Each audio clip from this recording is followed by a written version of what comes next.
It's getting really tight all across the board, and really excited to get the matchup going. Also, want to say our co-commiss Sean is also going to be a part of our preview today, and we're going to incorporate our insight on the matchups and go back and forth and provide our predictions for the winners. So here we are, LOC press conference week 11. Let's get started. All right. So the first match, I would say, commission the first matchup, or do you want to talk about? You want to talk about some records? You want to go to frames? Jump right into it. Well, I'd say, let's just have a quick snapshot at the overall record just to kind of see what's going on. Then that way we can kind of outline, which matchups are obviously going to be important here. So if you just go to the overall standings, you'll be able to see going and just seeing what our top teams are. So you can see Deuce Bombers. This team, let's face it, he's number one winning percentage career. So Ryan has proven himself in this league, bar none. And let's face it, our American neighbors here, for me being Canadian, have done really well. Sean and Joshua right behind him. Then, myself. Lucas is still hanging on. I don't know how, because his team has gone right through the shitter lately. Then you got Milan, Sabatica, and Brian. So, it's getting pretty tight. What do you think, Sean? Yeah, I agree with that. I think, unfortunately for Green Lightning, he might fall out of playoff contention one of these 2 weeks coming up. And then, even looking at just the 9th and 10th place teams, you got the age crew in there, too good for a name. They're also pushing for spots. If you look at the top from spot 4 down to 10, they're all 6 and 4 right there. So they're all looking for a spot into the playoffs there. Yeah, I've never seen it so tight. And, what I love about it is I know every owner in this league's competitive, and, we're playing for money. So the reality is, why wouldn't you put your best foot forward? Otherwise, why are you playing? So, and, next year is going to be the first year, I think, where we actually see teams dropping for real to tier 2. And I'll be interested to see when those teams drop to tier 2, whether or not they'll carry on their ownership. So let's just get right into the first matchup. Introduce the first matchup, Sean. All right, so we're going to do Suboptica Spartans versus Alley Island. Everybody knows Alley Island is leaving this year. And then, the Suboptica Spartans. As the Kish always says, previews aren't always what they are. But for this one, it's definitely going to be Spartans taking the win, in my opinion. Commish, go ahead. Yeah, I think so too. We always preview LA Island here first this year because, let's face it, nobody really cares at this point. Like I say, I'm sure LA Island's a very good person, but she's just it's just like hiring somebody into a company. She's just not the right fit for this league. And obviously wish her well in the future. I've had to set her lineup a few times, which obviously for being a commish, it's a pain in the ass. And, just kind of looking at her roster right now, it looks like I'm going to have to do so again to try to make it more of a competitive matchup for Subotica Spartans. But it just seems like Subotica Spartans got lucky with a few things, such as his addition of Kalen Balaj on waivers. All of a sudden, he's the starter there, at least until Eckler comes back. I think that's going to be a big impact. And obviously, Michael Pittman, he had a breakout game last week for Subotica Spartans. So it'll be interesting to see if he'll be able to continue that. And, again, I predicted Subotica Spartans to win it all in the preseason, if you guys recall. He's still in the playoffs. So, the prediction's still there, and he could still surprise some teams, and this should be an easy win for him. Yeah, even so, just looking at Ellie's team, she has Wentz. It's Carson Wentz. Is it just a down year, or is this his new going forward? But she has, Jamal Williams. She has Christian Kirk, Devontae Adams. She has good keepers. So whoever's taking over this team should be able to roster a pretty good team next year. Oh yeah, totally. I think any good owner will be able to turn this team around, no problem. And the way I see it, the LSE, you've got to make trades to get better. Sometimes building through the draft in a redraft league, we'll see. But yeah, somebody could come in as long as they make the right trades and make their team better right off the hop. They should be fine. No, I agree with that. All right, and then we'll jump right into our next match. We have what used to be known as the stinker of the week. It's the Architect versus Templars, two American teams here. Yeah, Architect and Templars. I mean, let's face it. I think we all know Brandon's a pretty good owner. I mean, he knows his football. He's made that clear. And I got respect for him, and I know what he's doing this year to try to make his team better. Robert and Templars, on the other hand, I mean, obviously he's one of your biggest rivals, Sean. Oh I yeah. know he's acquired some more picks, but just don't see too many bright spots on the roster. What do you think? No, I mean, not even that. I mean, if your record's worse than Ellie Allen, who's not even starting the lineup, there's things to be said about that. But looking at even his lineup, though, he's got Burrow, he's got CD Lamb on his team, Justin Jefferson. In my opinion, he doesn't have bad keepers. I mean, his Gallup, I mean, that's potential trade baits. Even Kelly, he has decent keepers going with his picks he has for next year. If he makes the right moves, he could potentially, okay, maybe not potential, come in second place in the American Division next year. You Yeah, know, maybe. because his opponent's definitely going to win for the division next year. Yeah, I mean, you're right. I guess he is trying to make the right moves, and he does have three promising rookies there. But there's always the sophomore slump for rookies, I find, and playing the law average, maybe one of the three there will have the sophomore slump. But I think Brandon obviously is clearly going to be one of the best teams in the league next year. This year, you know, I'm looking at the matchup here, and I think Templars actually beats the Architect here, which I know obviously my wife Susie would be pissed about because then the Architect's going to fall and not be in the consolation round. But I don't know. Who do you have winning this one? I have the architect. I just can't get behind Templar's team. As much as I like the guy, I can't say his team's going to win anything. Fair enough. And then we'll go on to the next one. The next one we have True South versus the Storm. Uh, this Kristen Storm should take this one. True North, he was projected 170 some points last week. He put up 140. This team is definitely, in my opinion, going south. He's got Rodgers. I mean, yes, Rodgers can probably lead a team to victory, but I mean, the rest of his team, he has, Derrick Henry's backup running back as a starting running back number three. I just can't get behind his team either, man. Yeah, What I about don't know what happened with True North. I'm sorry, Sean. I think honestly with True North, it started with the whiskey at the draft, you? and you got Brandon Cooks, and I don't know if the whiskey had a little bit of an impact on who he drafted. But I think you're absolutely right. When I look at Krista's lineup, she should easily win this one. But when I look at last week, I'm sure Krista's kicking herself because that was definitely a winnable game versus Subotica Spartans, and to fall to 5-5, it just makes the path to the playoffs a heck of a lot tougher for her. But I still think Russell Wilson's a good quarterback, even though he struggled the last couple of games, and I think he's going to rebound, and that's why I'm picking Storm in this one. Oh no, I agree with you there. But if history's to repeat itself, Storm is 2-4 against True North though, so it's always possible. Good point. And then the next game we're going to talk about is Canadian guy versus Hard Business. That would be you. I'll let you talk about yourself first because this Yeah. honestly is a no-brainer.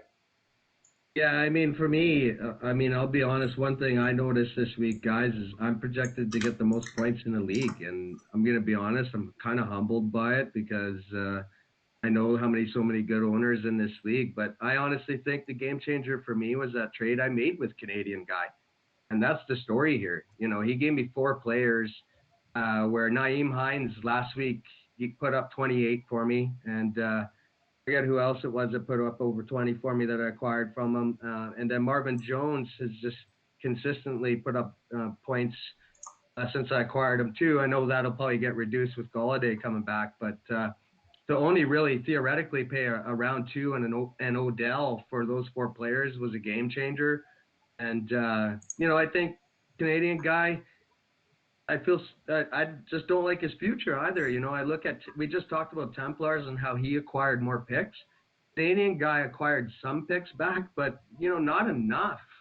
When you look at his keepers to really look at him as being a legitimate contender next year. I don't know how you feel, but Now I'm with you there. I mean, his keepers.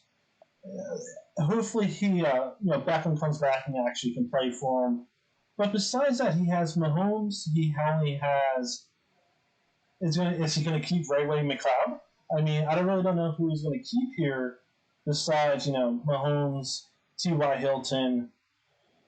The rest of them could, in my opinion, can go to the draft. They're not really keeper worthy. Yeah, I think it's going to be a tough year for him, and I don't know if he made that trade out of emotion. And I made the offer, and he accepted it, and that's all I can say. And um, what else can you do? It's the LOC. We're playing for money. I think people at this point should know when they're hitting accept what they're getting into. So No, I agree with you there. Yeah, I mean, there's your team's just going to dominate this week. Um, yeah, I agree. and Definitely then winning this one against Kids.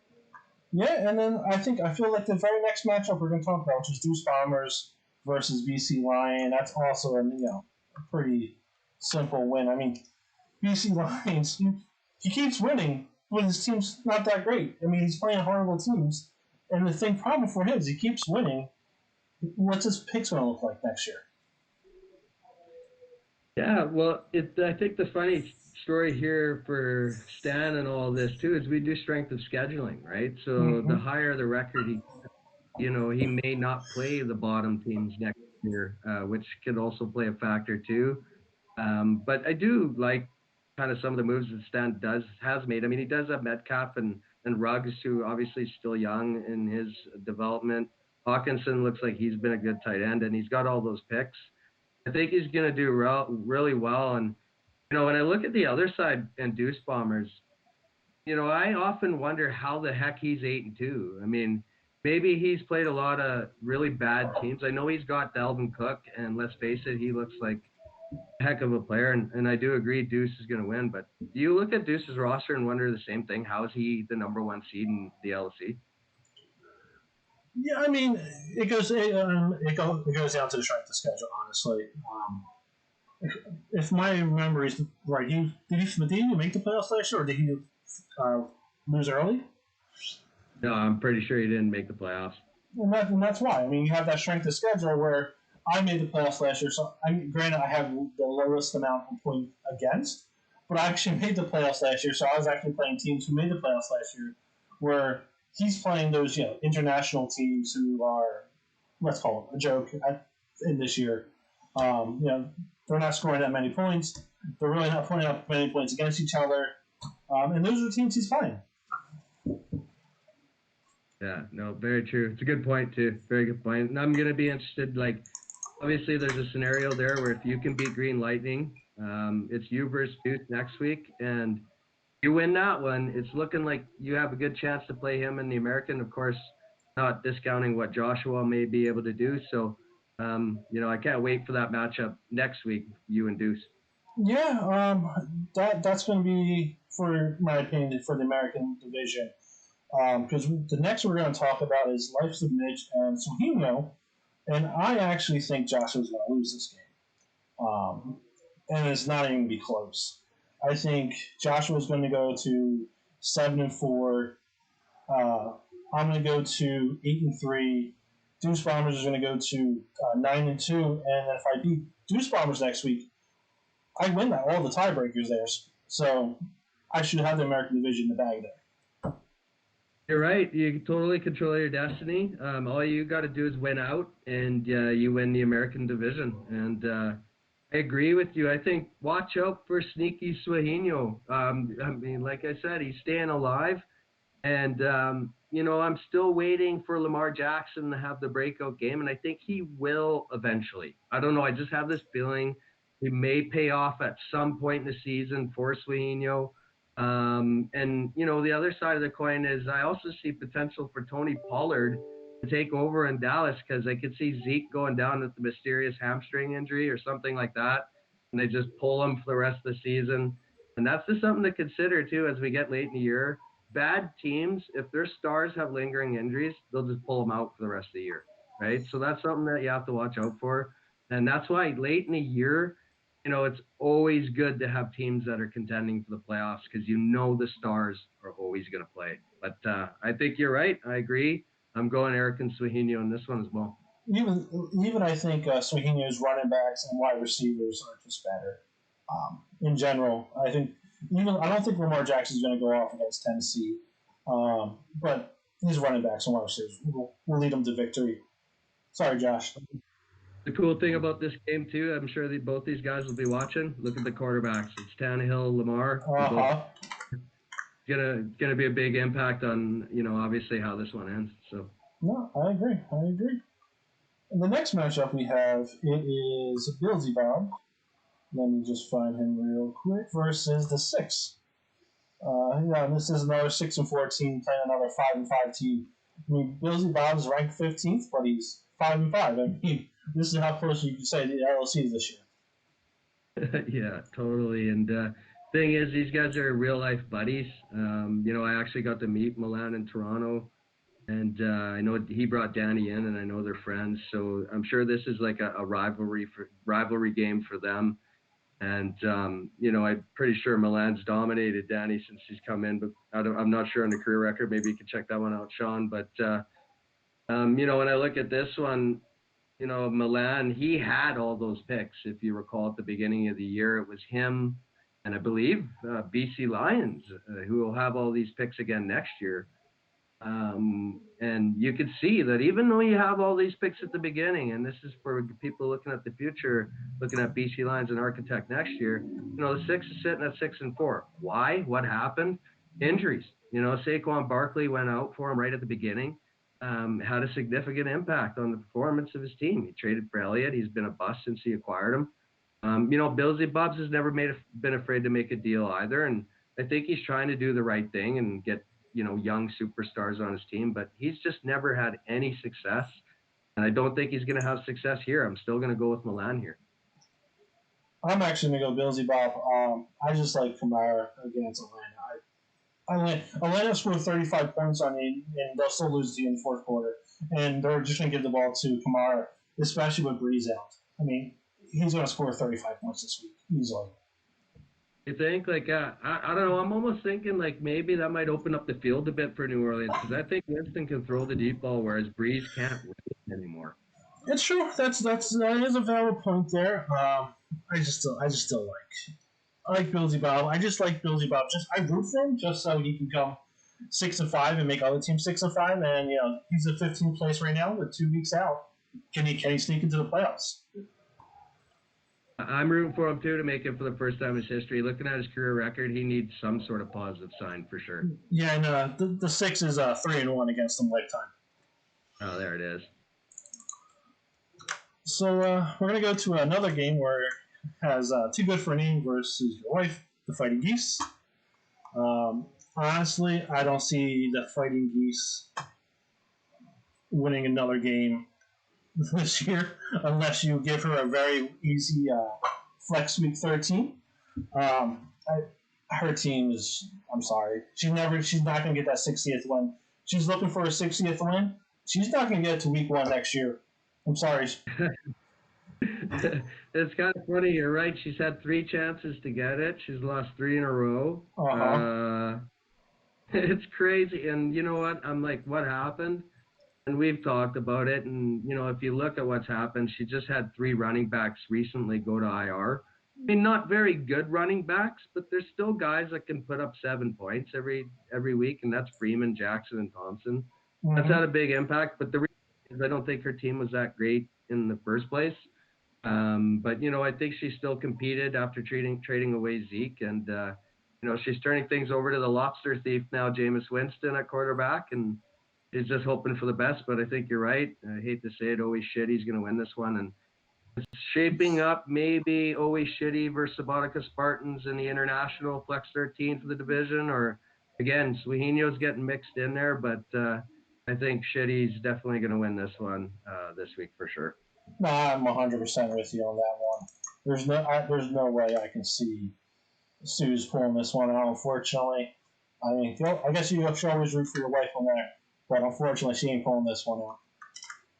Yeah, I think the only thing that helps her here is, when you look at Shitty's best or team, his best offensive talent is Michael Thomas, and she's got Winston. So at least those touchdowns will counteract if that happens. But yeah, I think the running game is just better for Luke, and that's going to be the difference. This one. No, I agree with you. I agree with you. And the second to last game, which if Green Lightning's team was a little better, it would be probably the game of the week. But it is Fallen Misfits for first Green Lightning. Myself, I never like to predict myself to win. Unfortunately, I have to do that this week. I just think my team has better scenarios, better teams they're playing. I just think my team is actually a little bit better on paper versus Green Lightning's team. I think you're definitely in a position where your team is definitely better on paper, and I think Lucas is still a week or two away from being healthy, and I think he's desperate for a win here, right? I mean, let's face it, let's call it how it is, because you fall to 6-5. You know, you got to think Milan or Krista, one of them's going to win, right? And you know, he's still Kittle looks like he's done, and Mostert and Gaskin, they're a game away. So yeah, I think you're getting them at the right time, and should be good for you to win this one for sure. Oh yeah, I just like even if my rookie running backs, you know, who want to play 1 week and take 3 weeks off after that, I just think my IDPs are just better in general versus his team, his IDPs. Can you guys hear my daughter? Yeah, I'm gonna bring. Yes, I can. She just won't refuse to go away. Here she is. She's gonna be a part of the preview. All Say hi, right. Vivian. Hello there. All right, so next up here, guys, let's go to game of the week, I guess, Sean. Yeah, we're gonna go to the game of the week. It's the 12th man versus the H crew, and what a game of the week this is going to be. It's going to be if this was an actual game of the field, it'd be like they'll be playing in the snow. It'd be 13-10. You know, 3 feet of snow on the ground. It's going to be a drag out knuckle brawl of the game, in my opinion. It's going to be close. I can see this being won by 1 or 2 points, honestly. Yeah, I mean, I think it truly is the game of the week. And when I started evaluating things in this one, I mean, it's super tight. And I think Galladay coming back might be obviously a good thing for Brian. But I'm looking at this, and I see the big thing I see is Big Ben in Jacksonville. So Pittsburgh, the best team in the league, basically playing the worst team in the league. You got to think Ben might be able to put up 40 to 50 in that one, but it's hard to say. Whereas Tua, obviously, still a rookie. I think that's going to play a factor. And Sean, I do apologize. I am picking you to win that last game. I don't know if I said it. I got distracted by the little one here. Not a problem. But yeah, I think it's, I think Brian is building a good thing there with his young running backs with Jones, Jacobs, and Sanders. I think he's got a good thing going there. But I am going Adrian because I think the matchups are better for Adrian. I think he has more guys on the bye. But I just have a feeling that, there's just a couple players on Adrian's team here that are going to do well. And Big Ben's one of them.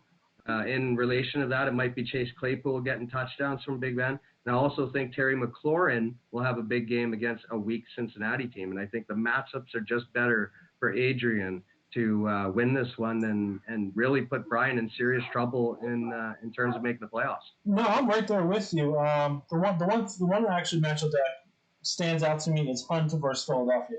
I mean, the Eagles couldn't stop anybody last weekend. They let Galliman run up and down the field on them. In the first half, they had 103 rushing yards. I mean, they have Chubb and Hunt there. They're going to score easily 100 yards each. They're just going to run all over the Eagles. Hunt can put up 30, 40 points alone against the Eagles. And then you have Thielen against a weak Dallas secondary. I mean, he has way so much better matchups. I just think he's just going to dominate. It's just going to be. I think H Group probably puts up close to 280 this week, honestly. He could. I mean, he has, maybe a Zigbo and Snell is kind of the weakness of his team, but he has good IDPs. And, I think Brian is underestimating him a bit this week. And I look at Brian's teams. Hamler, Robinson, these names don't really shock me too much. turned on, in others. So it should be interesting. No, I agree. I agree. It'll be very good. Like I said, it's going to be a very close game. Adrian can put Mhm. up 200 to 280. It really depends on how if they decide if the team's up big by halftime if they're still playing. Yeah, totally. No, I And agree. and now let's switch over to some dynasty and let's talk about some dynasty here. So the first game we're going to talk about as I start pulling up is the Illuminati versus the Vlad Junior crew. As we were talking earlier, Commission, I'm going to make a nice bold prediction. I'm going to say Illuminati gets his first win here.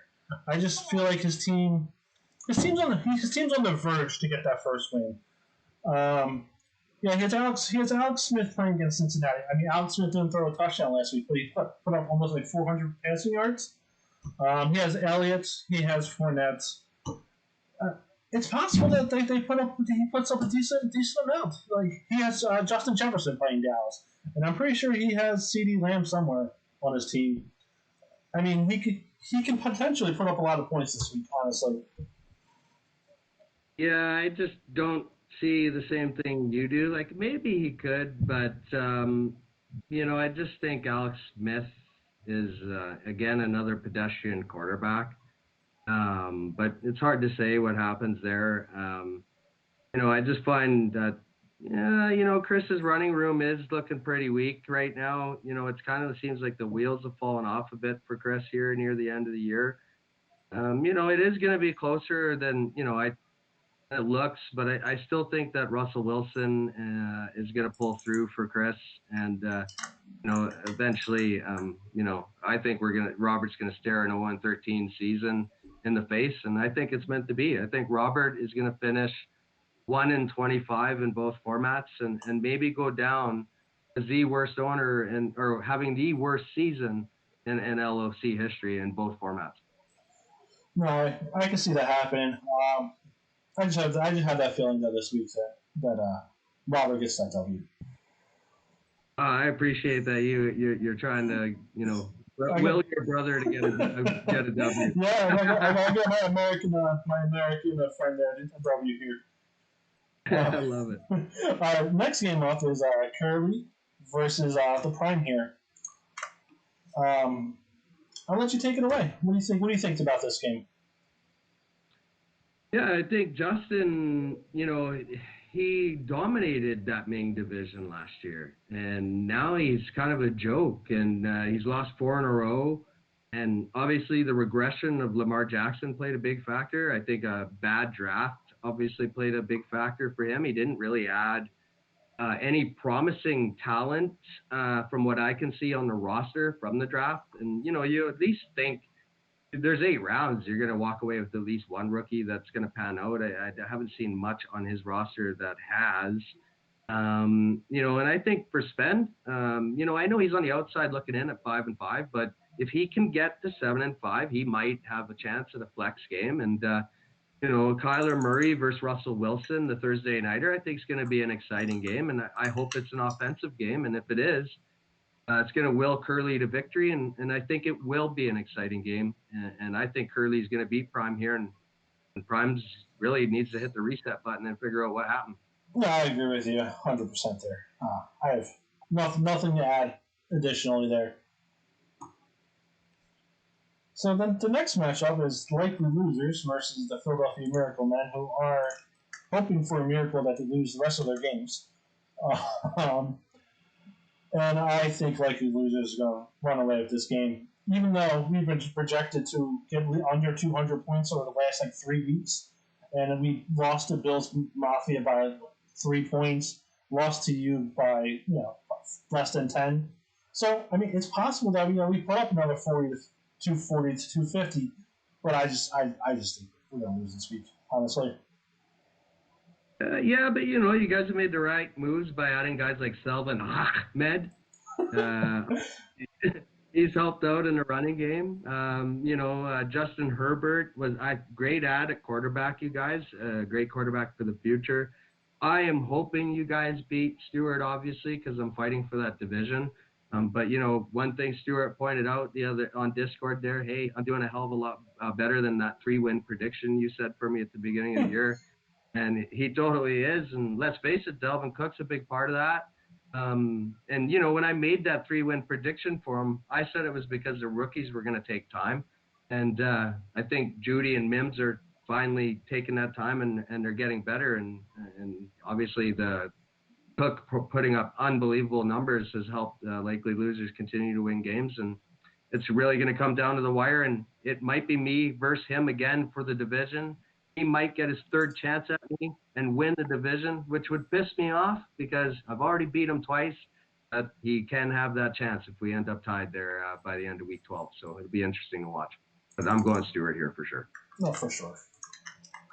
The next matchup is Life's a Mitch versus Joshua versus Unnecessary Roughness. I'm sorry, Milan, but you're definitely losing this week. I just like Joshua's team better this week. Even though Cam Newton can only run the ball now, I don't think he can throw a touchdown pass ever again. I still think against Houston, he's going to at least have 2 or 3 rushing touchdown scores. I just like his wide receivers, too. You got Smith-Schuster against Jacksonville. You got Crooks against New England. Julio Jones, when Matt Ryan shows up, is it the Matt Ryan who can throw 4 touchdown passes? Or is the one that throws 1 touchdown pass and 2 picks? And he's going to throw 4. He's at least throwing 2 to Julio. Yeah, you'd think. I mean, I looked at Milan's team because I believe he's lost 4 in a row. I'm not sure. I know he started off crazy. Yep, 4 in a row. And 6 straight wins. Now he's lost 4 in a row, and I'm like, what the heck happened? And then I looked, and I realized it was because Dak got hurt. And I think Milan team is a prime example of why we're going to add those 2 IR spots next year, because if he could have stashed Dak on an IR spot, which deservedly so, he probably deserved to do so. At least he could have added another quarterback that could put up 20. I mean, clearly he's had other injuries with Mostert and Barkley. But he's just gone from being at the top to right in the bottom and in the gutter. And I think you're right. Life's a Mitch is going to win this one. And, I would like to see Joshua turn his fortunes around in Dynasty. I know he's a much better owner than what the record reflects, and it'll be interesting to see how he can rebuild this thing. But taking some pride away in this one, I definitely see Life's a Mitch winning this one, and at least you can always say I didn't finish last, right? So. Yeah, I mean the problem though for Life's a Mitch, even if we add that IR rule, is Drew Brees is technically not on IR. He's just out this week.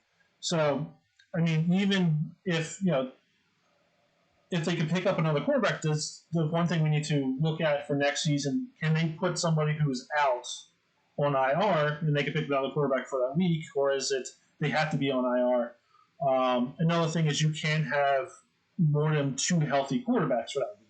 So as soon as you have 3 healthy quarterbacks, you have to drop one. And if somebody doesn't drop one, we need to look into how do we regulate that also for next year, obviously. That's a really great point, and I think I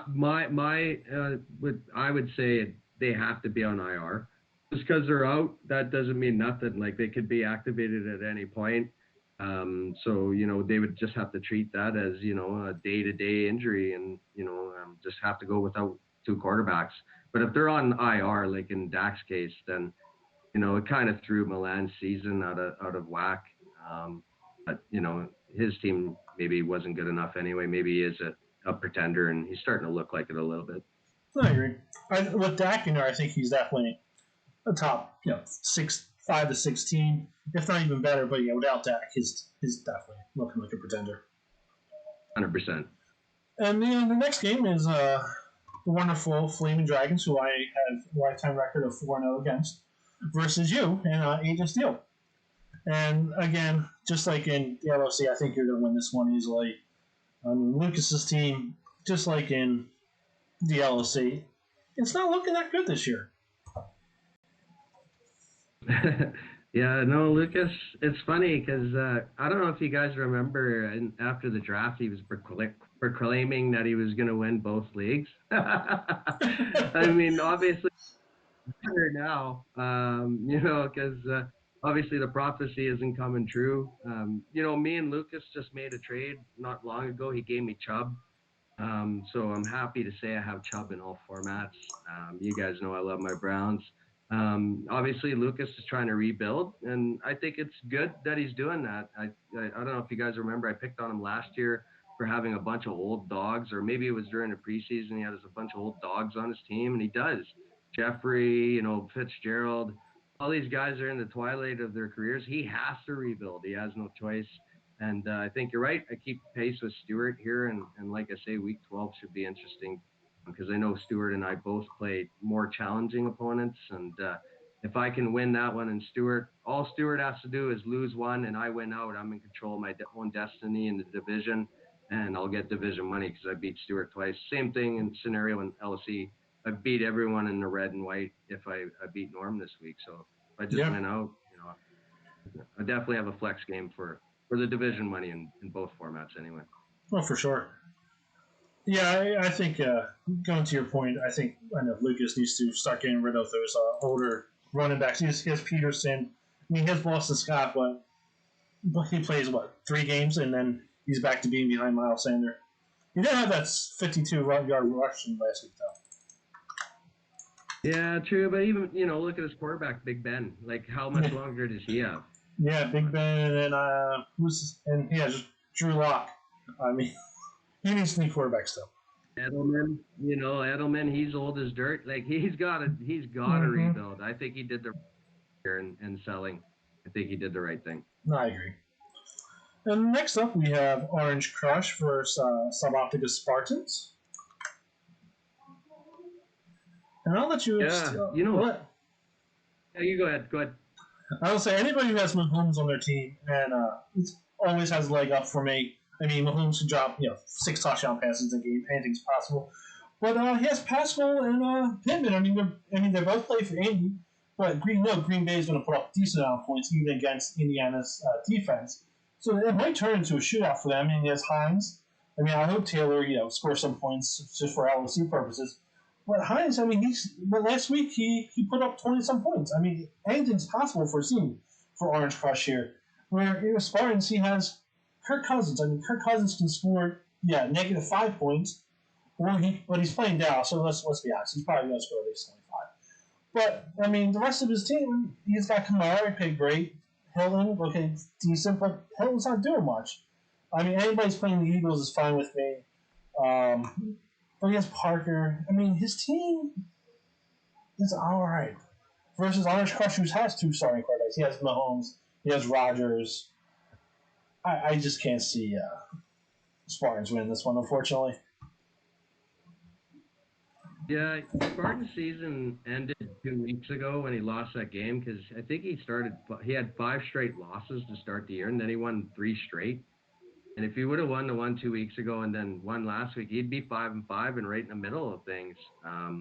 But yeah, I think you're right. I my preseason prediction to win it all was Orange Crush, and I think with Mahomes and Rodgers on a weekly basis, you have a chance to win. And I think, if you look at it, Mahomes in Vegas, Kansas City's going to want revenge for that loss against Vegas, and then Mm-hmm. I for Green Bay and Indy, I think it has the right the makings of a shootout. I could see maybe Green Bay getting a big lead, and then those Indianapolis wide receivers get a bunch of yards in garbage time. So yeah, I'm going Orange Crush in this one too. Yeah, I agree. The next game is actually what I actually think is the game of the week. It is No More versus Ebros. Honestly, my prediction, I know I gave Suze a whole bunch of crap for she's never going to win a game this rest of this season in LSC. I actually think she wins out and wins the championship this year. I just like her team. John, I know she's 6-4. She's actually outside the playoffs right now. But I mean, besides Wentz, I mean, she has Taylor who can put up a decent amount of points. She has Woods who can also put up what's Thielen. I mean, her team is sneakily good. She put up almost 300 points last week. I mean, and she was projected to score I think 220, and she put up 290 something. Her team has potential to put up big points every week. I mean, Rivers, as you said, Green Bay might be up big, and Rivers might have to throw 3 touchdown passes. She has Wentz, and honestly, I think Wentz is actually going to throw a couple touchdown passes this week, just because Peterson gave him a whole bunch of crap with how I was practicing after the loss against the Giants. I think she's going to put up now close to 300 points again. Can no more put up another 300 points? Of course, but I just like Sue's team better. I mean, he has Gage. I have Gage and LOC. Gage can give you 1 point or 10. Your Bird, Derrick Henry, yeah, cool, great. But I mean, Gurley, I mean, he's getting old. I don't know. I just don't see his team put up a lot of points. Yeah, it's interesting because I thought no more really changed this season. Like he made a couple of moves, and I was getting it. I was like, wow, he looks dangerous. But one of the moves was for C-Mac. That one's blown up in his face, and you guys know this. You're the ones that traded him to him. He gave you some pretty high picks, and I'm sure those high picks were to try to win this year, clearly. And C-Mac will help him in the future, but I'm sure he was hoping for more from him this year. I think Zebras is going to win this game, and I think it's going to put the team coming up next in the game of the week in an interesting scenario too, because Zebras is going to win this one, I feel, and then she has Powers of Pain next week, who is really holding on to that seventh spot in the other playoff spot. So, Zebras is sneakily good. I don't know if she's championship good, but I definitely have her winning this one and making things interesting down the stretch for the playoffs. Yeah, I think that trade with No More actually hurt him because you also gave me Keenan Allen. I mean, Keenan Allen gives you 15 points a week. That's 15 points that he's not getting with C-Mac right now. Yeah, 100%. All right, and the last game, as you said, the game of the week is Powers of Pain versus Bills Mafia. And honestly, I mean, NFL has a 1.31 points of difference. I really think it's going to be that close. I mean, Matt's on an 8-game winning streak. Powers of Pain's on a 3-game winning streak. I actually think Powers of Pain's going to win this one. Matt's team is really either really good or decent. There's weeks where he'll put up close to 300 points, and there's other weeks he'll put up 220, and 220 is average in the LOC. And when in Dynasty you should be scoring more than 220 points a week. Where I feel Powers of Pain is pretty much close to 250 points each week. So I feel like Power of Pain is definitely going to win this one. I don't think Bills Mafia's best players come out and show up this week. I think that's going to be his downfall. Yeah, what a pick for game of the week, right? Like NFL projections got 1.3. That's insane. Like, yeah. And Brian's team is really good. But so is Bills Mafia. Like I think these are two powerhouse teams in Dynasty for sure. It's interesting because Brian has Jacobs and Sanders in Dynasty, and he also has them in the LOC. So clearly he must be big fans of those two running backs. But I look at Brian's team; he's got a lot of good young talent, but so does Bills Mafia. And I know Bills Mafia made a lot of trades to get his team to where it was. Because let's face it, he finished 3-10 last year. He was a joke, and it was interesting because I thought, this guy looks like a decent owner, and then he finished 3-10. I was like, oh, maybe he's not as good as I thought. He's only rebounded this year at 9-1. As much as I like Brian's team, though, I got to disagree with you, though. I think Matt's going to keep the ride going and win his 9th in a row, go to 10-1, and put Brian in a serious predicament to try to make the playoffs next year. Because again, like I say, it's Susan Zebras next week, and I think the winner of that game could have a chance to make the playoffs, but it'll be a must-win for Brian if he loses this one. So, oh yeah. You got to beat your divisional opponents first, and we play each divisional opponent twice in Dynasty. So you're going to play Bills Mafia twice.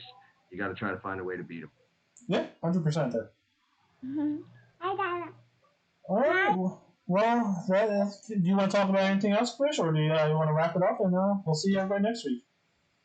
Yeah, I just want to say, I think it's going to be a heck of a week. I'm going to be glued to the TV and watching.